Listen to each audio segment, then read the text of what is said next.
and welcome to our first, or I guess part one of our Interception super mini-series, because it's only part one of two. Yeah. Part one of two of Interceptions. Yes, we got there. This video is going to focus on what they are, how to find them in your chart, and how they affect the houses. Yes. Like where it's intercepted, what house. So anything else to cover here? Nope, let's hop right in. What is an interception, Nina? Well, I feel like there's no information YouTube video-wise on interceptions. Totally, there's so few. No information. There's really I've rewatched the Alyssa Sharp video like 10 times because that's the only thing I can find. I don't even think that she goes specifically into like Aries, Libra, blah, blah, blah. An interception is basically when a zodiac sign does not rule one of your house cusps, or one or more, actually two or more, because they always work in pairs. If you don't have an Aries house ruler, then you don't have a Libra house ruler, and you can have two Virgo ones and two Pisces ones. Yes, and it's going to be, if you're looking at it on Astro Cafe, I'll insert a picture of one of our charts on Astro Cafe and on Astro Theme, because we both have an interception. So on Astro Cafe, it's the right side of your chart would be where you would find your interception, and then on Astro Theme you would just look at your actual chart if you can read it, and you would just see that there's no arrow pointing in that sign, because that means each house. And not everybody has one. I find it much easier to read it on Astro Cafe, so if you're shaky on it, look on Astro Cafe and look on the right side where it starts with your ascendant, and see if you are missing a zodiac sign on that side. Yes, because it goes in order. Yes. And it should be one of each. Like in order, like if you have a Cancer rising, Leo, yeah. If you look at my chart, you'll see that it's Cancer, Leo, Virgo, Virgo. So I have a Libra, Aries interception. And what's really easy about reading interceptions is if you have a planet in Libra, like I have a Mars in Libra, and it's intercepted, that planet is also intercepted. So I find that that's like a very simple way to see if you have a planet intercepted. That confused me for a really long time, I will say. For a long time when I was looking on Astro Cafe, it didn't make any sense to me how you could have, like, for example, your chart, a Mars in Libra, and then there's no Libra on the right side. I thought I was looking at it wrong.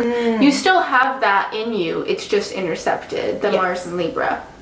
Because I was like, there's something wrong, you don't have a Mars then. Like, I was like, this doesn't make any sense. Sometimes it feels like that, but I do.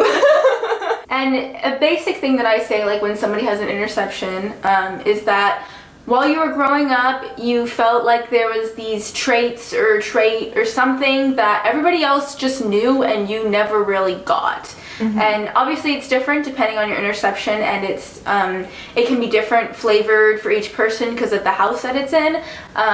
But there's little things with like each sign that you can say and people be like, oh, that makes sense, that's why I never felt like I was taught this. Or you were taught it but you just never got it, or something like that. I feel like what you're missing. The biggest difference between having signs intercepted and planets intercepted is I feel like if you have planets intercepted, that was really repressed. Whereas signs intercepted, you were just never taught. It was not a thing in your growing up, in your development. That is but I think that you innately have planets, so to have it intercepted, someone repressed it and told you that it wasn't okay. And you can have like two interceptions, but we found that we've only found them in other countries that people are like Iceland likes to have triple interceptions. So does England. Crazy. Yeah. I think I'm not a real scientist. Astrology is technically a pseudoscience, but something in the astronomy related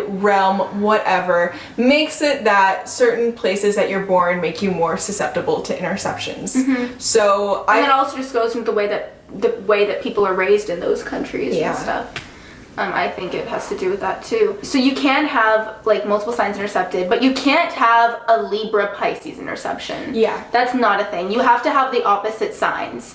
So like if you heard us talk about opposite signs, like opposite moon signs, like Cancer, Capricorn, you have to have the opposites, and you have to have double of the opposites. That's something that people get confused about a lot. You can't just have a Cancer intercepted. You have to have Cancer, Capricorn. But also you don't like not every Cancer, Capricorn, Interception has double Leo, Aquarius, because that's the one after it. It can be mixed up in that sense. Yeah. It sounds more confusing than it is. Once you, I feel like that's how it is with everything astrology-wise. Like, once it clicks forever, and it will stay there permanently, and it's really, you're like, oh, duh. That makes sense, but it takes so long for it to click. That's how I felt. But that's just like me with anything. Everything takes so long for me to click. But once it's there, I'm like, oh, dumbass. You can have a Mars in Libra, not have Mars on the other side. Okay, so now we're gonna really quickly take you through the houses. So, like, you can't have Libra Pisces, you can't have 1st and 4th house intercepted. It's 1st and 7th, 2nd and 8th. It goes along just like that. So, we're going to start with 1st and 7th house intercepted. So, the 1st house is the house of identity, personality, and the 7th house is your other half. So, marriage, even friendships, relationships, work relationships, even all that stuff. Anybody else, it's not you, basically. To have a sign intercepted in your 1st house means that you were taught to not act a certain way. Like, if you have Aries interception in the 1st house, that's pretty simple because Aries rules the 1st house, but it's like you were told not to be too aggressive, not to be too headstrong. I think it also has to do with, because 1st house is the house of your just general identity and persona. There might be something that you weren't like missing and you weren't taught in there that you might not feel like you can have your own or something like that. Like, it's just like there's a lack of personal identity. Like, I don't want to say like confrontation with yourself, but that's So whatever sign is intercepted in your 1st house, you just don't identify with. Pretty plain and simple. And 7th house? The 7th house, you're not attracted to people or just don't understand people with whatever other sign is intercepted in that house. I read that there can also be some kind of lack of relationship growth, and because it's kind of like it plays like a Libra thing, where just troubles with others in relationships and stuff. And then 2nd and 8th house. 2nd is obviously like financial stuff. 2nd house is the things that you own and your wealth and items, and it can also be like not your job, but like how you earn money. How you make money. That's what it is. I always forget that. I don't know why. It's like, it's a self-worth house. Taurus rules the 2nd house, and their motto, their like saying, because every sign has a saying, is I have. So it's what you have. There could be like a lack in like fully understanding like what you have or your money or material items, and just something that you weren't taught in that sense, or like a disconnect with it. In the 8th house, it's similar to a Taurus Scorpio interception, honestly. Well, they all are. They're all super similar. You probably can't really confront loss. It's not something that you process or understand very well. It also can be hard to like dive deep. You could be scared to just go into very scorpionic places, like Scorpio is death, sex, regeneration.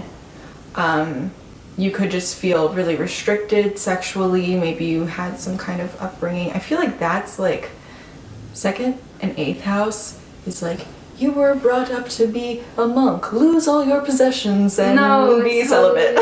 Totally, I could see that. Or maybe you just had a very oppressive, like, conservative-wise household growing up. I like how this is our conservative. 3rd, and what are we on? 9th? 9th.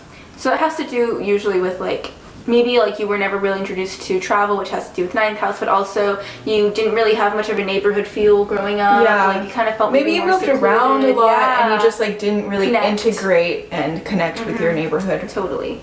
And then 4th and 10th house is yours. That's me. So I feel like the 4th one is really self-explanatory because a lot of things you blame on your parents. And if it's in the 4th, you blame it on your parents. Like they didn't show you something, or they taught you that whatever something was not okay to have. So they blame them if you have something intercepted in the 4th. And then the 10th house honestly, this is mine and I don't really understand it that well. Yeah. There just might be like a misconnection with a work, or you feel like you're never satisfied with your job, or you feel like you're never satisfied in your workplace, or you feel like you can't take on a certain role in a career. Oh yeah, like a leader, a boss, Yeah. kind of public persona might be weird, like you don't really feel great online about that stuff. Yeah. And then 5th and 11th is mine, and I totally connect with it. Having a 5th house interception is like just basically you having trouble having fun and letting loose. Yeah, I just felt like I was never really taught how to like let go and have fun and be stress-free in that sense.